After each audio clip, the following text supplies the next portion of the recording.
Assalamualaikum warahmatullahi wabarakatuh. Alhamdulillahi rabbil alamin.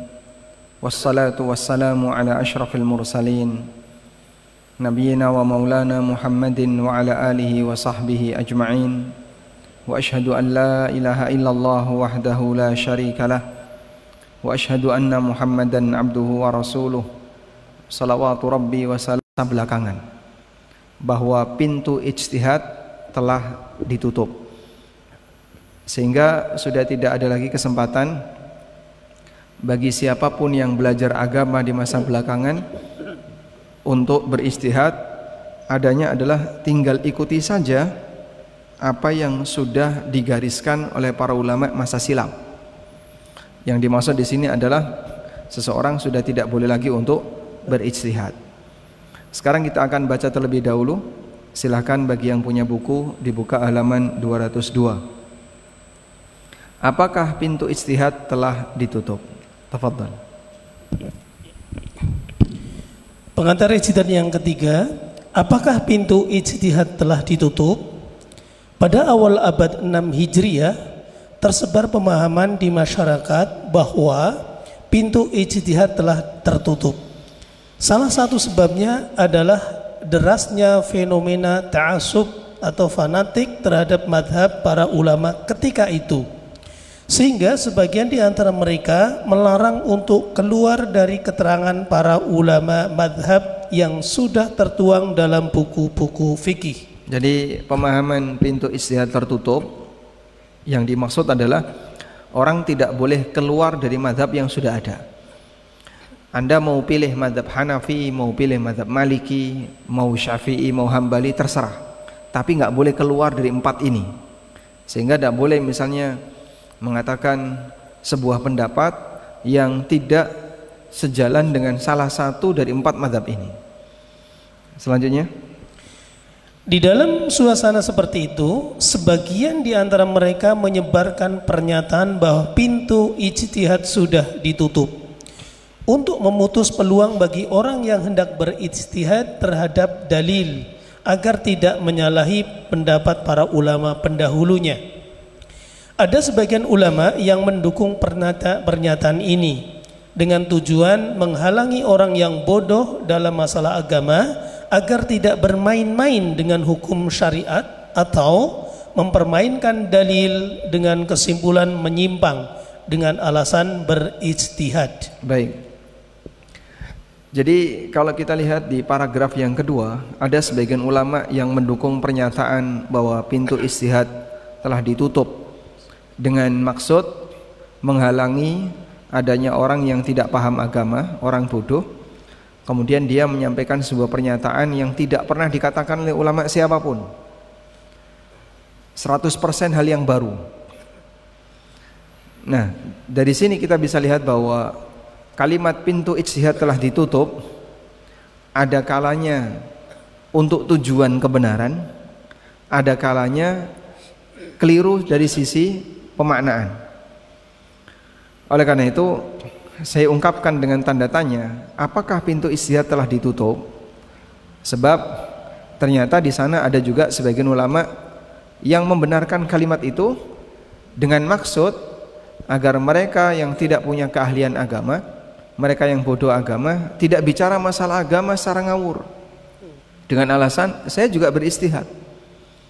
Sebagai contoh misalnya, ada orang yang membuat tata cara sholat baru, sehingga saat dia sholat, lafadz sholatnya diterjemahkan dalam bahasa Jawa. Allah gede banget, Allahu Akbar diterjemahkan dengan pakai bahasa Jawa. Atau dia membuat cara ibadah baru dengan alasan ini ijtihad kami.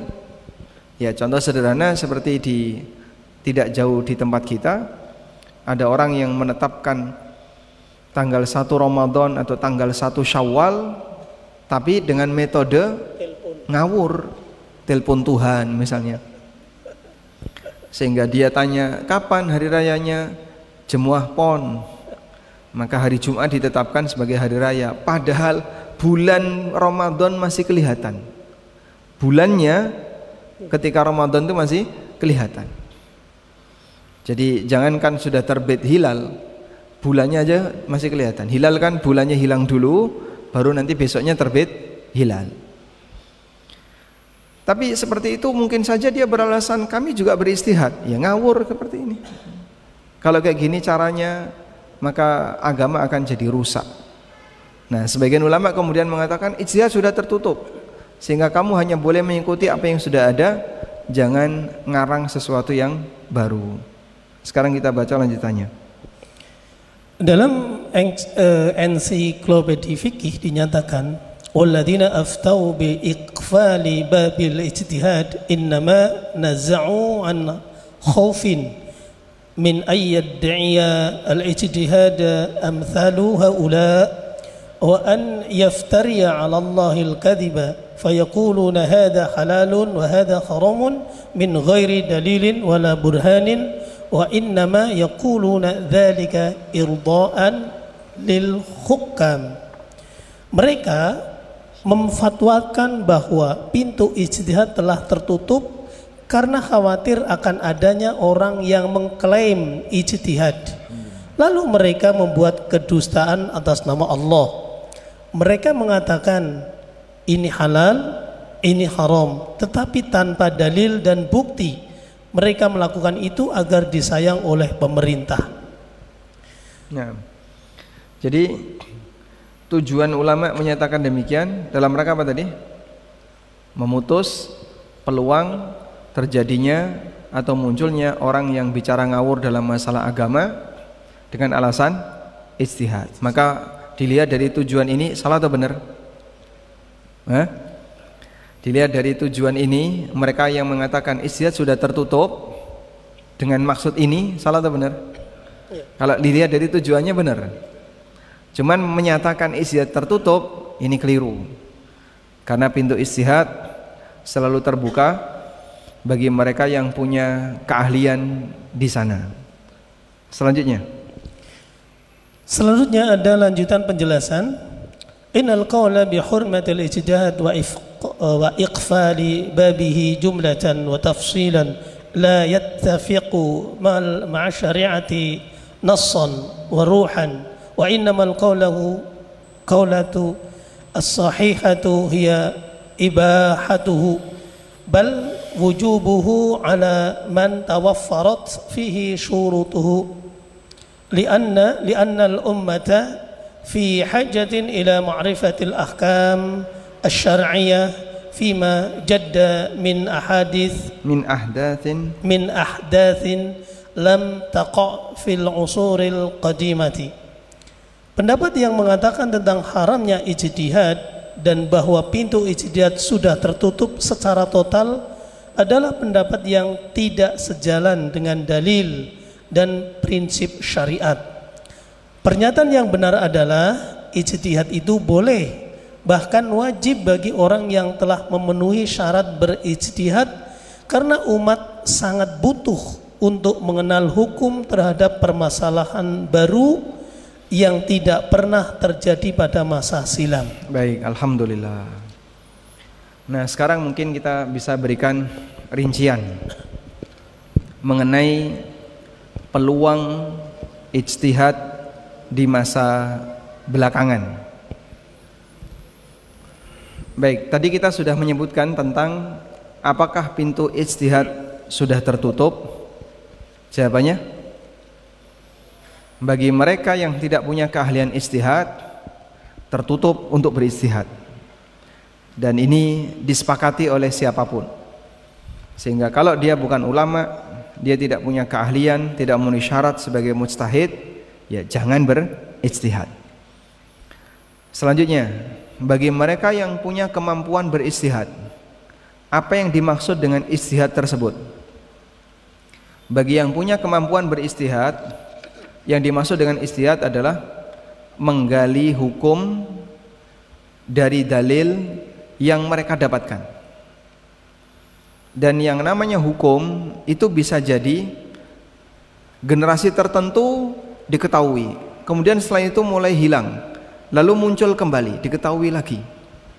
Karena mungkin kondisi belajar umat Islam mulai mengalami penurunan. Misalnya ya, di masa kodifikasi hadis, ketika banyak sekali kaum muslimin yang bersama-sama berbondong-bondong belajar agama, sehingga hampir di semua wilayah muslim kegiatan beragama, kegiatan belajar agama itu semarak di mana-mana. Maka ketika itu banyak kaum muslimin yang punya pemahaman agama. Nah, keadaan itu bertahan selama beberapa waktu, sampai akhirnya muncul generasi-generasi berikutnya, suasana itu mulai hilang. Kemudian muncul kembali, hilang lagi. Sampai yang bisa Anda lihat ya, dalam peristiwa Perang Dunia Kedua, hampir semua negeri Islam dijajah. Hampir semua negeri Islam dijajah. Sehingga kesempatan kaum muslimin untuk belajar agama itu sangat terbatas.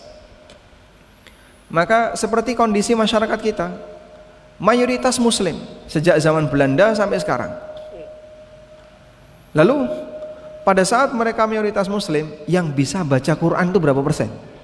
Ketika itu jarang ya, jarang. Mungkin bapak-bapak yang usianya 70-an atau bahkan 60-an sempat mengalami kondisi di mana orang yang bisa baca Quran itu langka.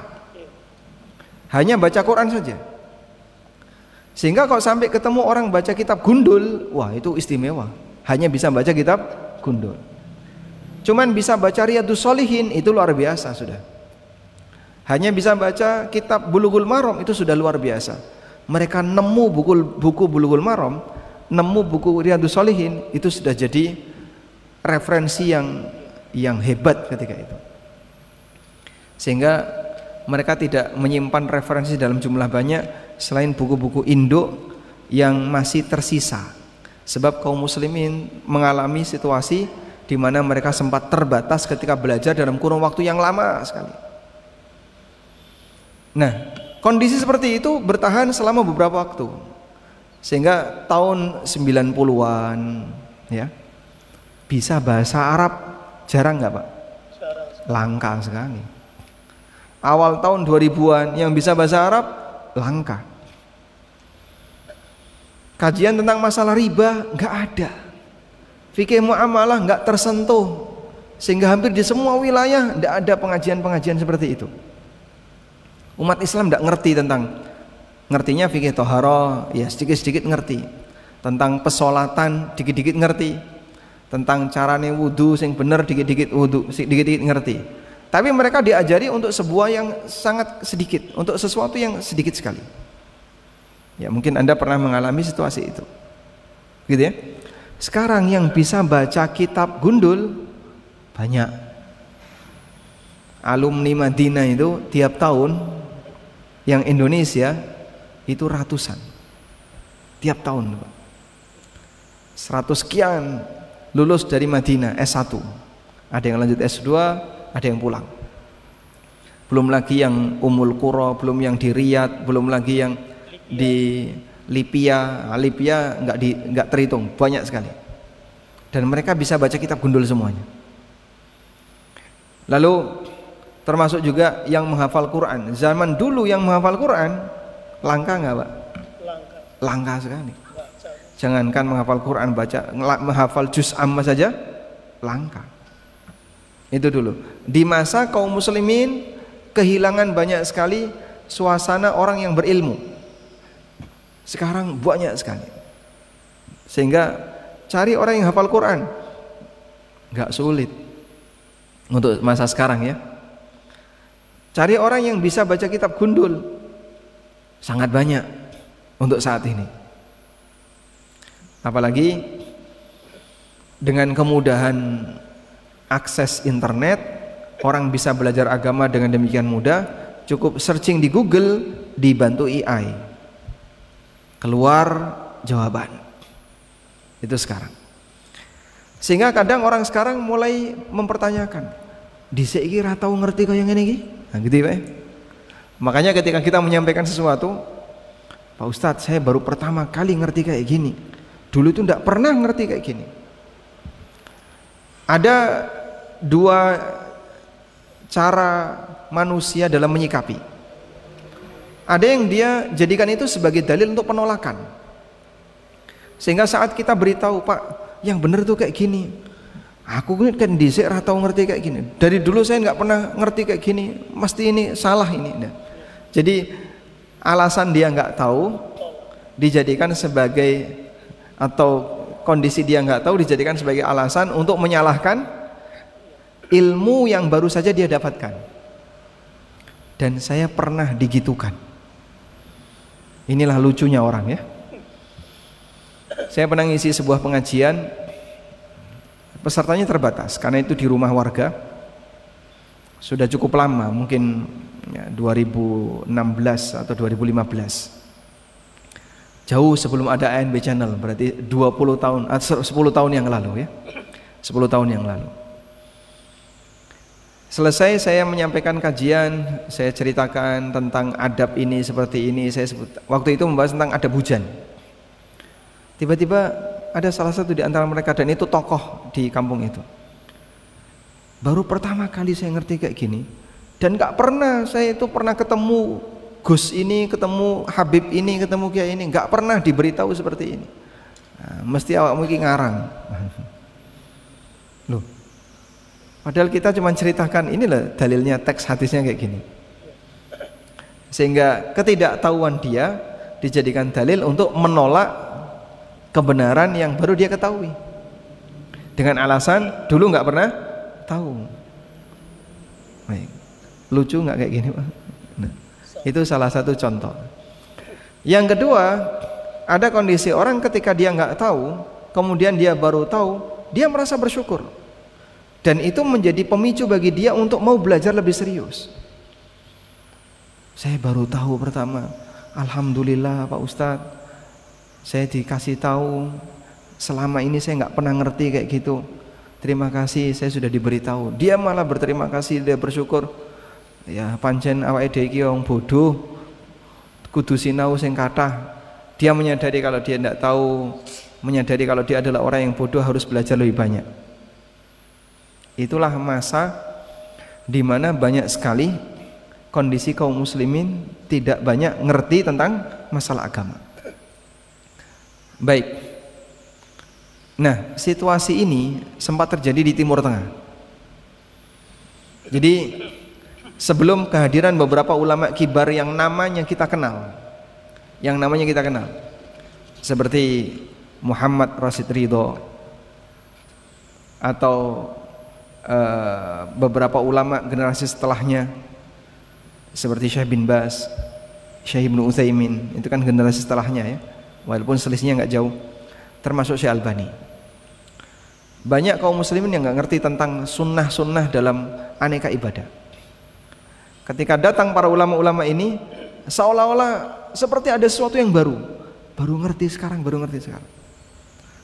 Sehingga misalnya cara sholat Nabi SAW yang sesuai sunnah beliau, itu dalam kurun waktu yang lama orang hanya baca buku madhab yang itu tidak disebutkan dalil.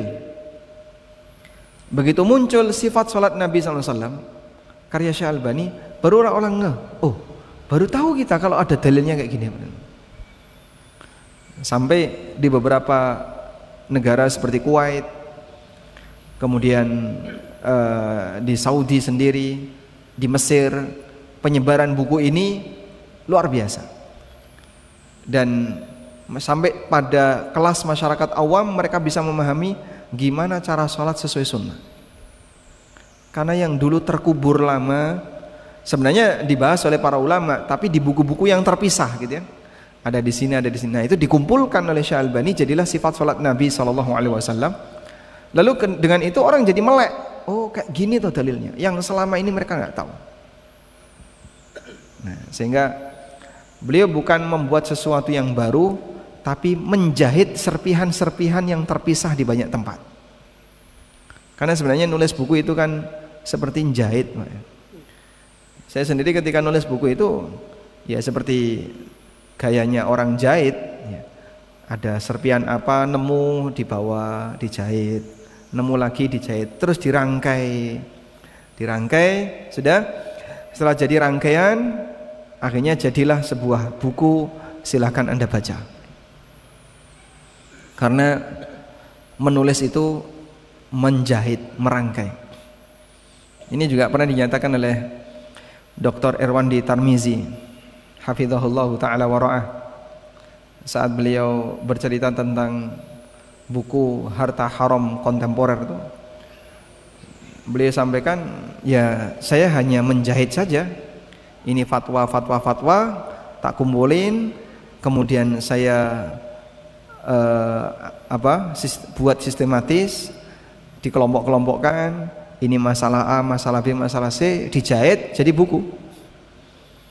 Karena sebenarnya hanya jahit saja. Baik.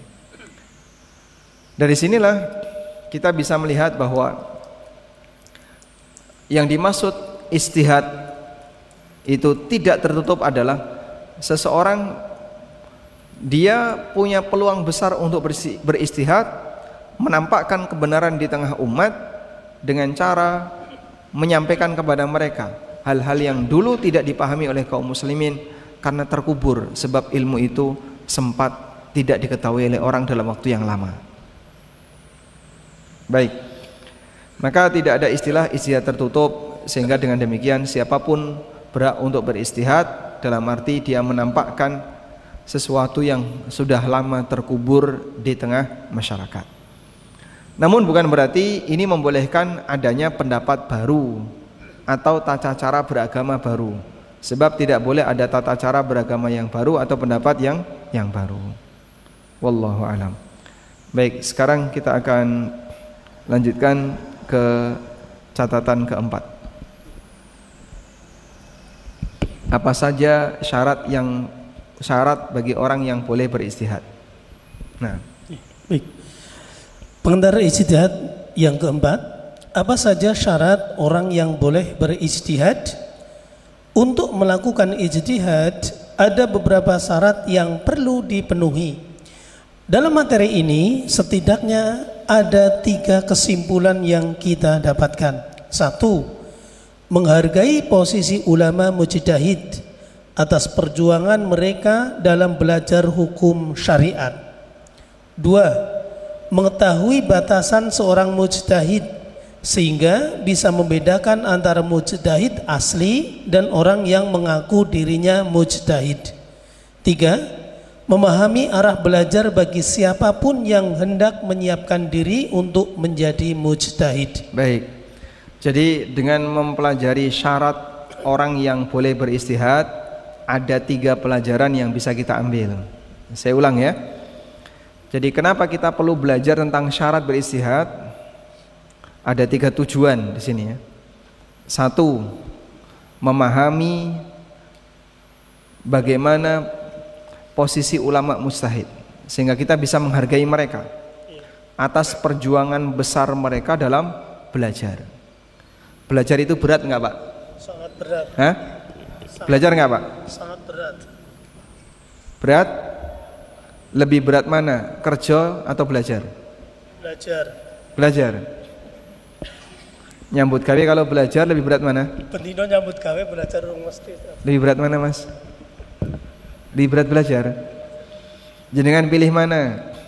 Disuruh belajar rasa nyambut gawe atau nyambut gawe rasa belajar?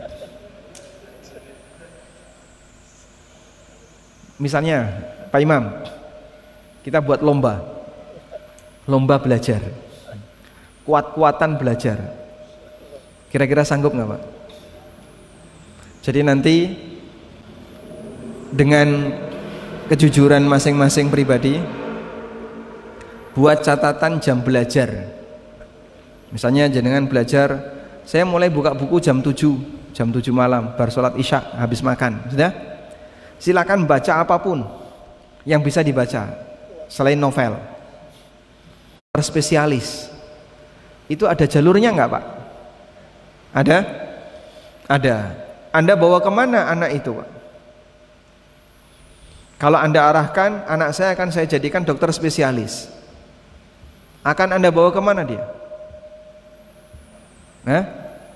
Dimasukkan pesantren.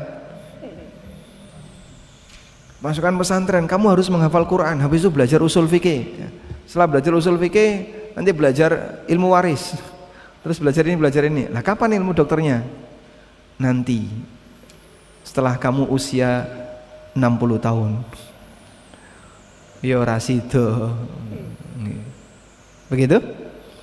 Sehingga ketika kita mau mengarahkan anak kita untuk belajar ilmu kedokteran atau ingin jadi dokter spesialis, kita akan cari tahu caranya gimana sih? Arahnya untuk bisa jadi dokter spesialis. Oh, ada jalurnya, Pak. Di sini, di sini. Sehingga anaknya mau jadi dokter spesialis didaftarkan di kampus yang tidak ada fakultas kedokterannya. Di Jogja mana ini? Amikom misalnya kan. Amikom ada fakultas kedokteran enggak? Enggak ada. Ini kok kamu daftar di sini? Keliru. Katanya mau jadi dokter spesialis. Atau di MMTC. Apalagi? Paham ya? Jadi akan salah alamat kalau ada orang mau belajar agama tapi dimasukkan di kandang liberal. Belajar agama tapi masuk di kandangnya orang liberal. Ini kan salah alamat jadinya. Apa yang kamu dapatkan? Pemikiran kotor malahan. Racun-racun pemikiran.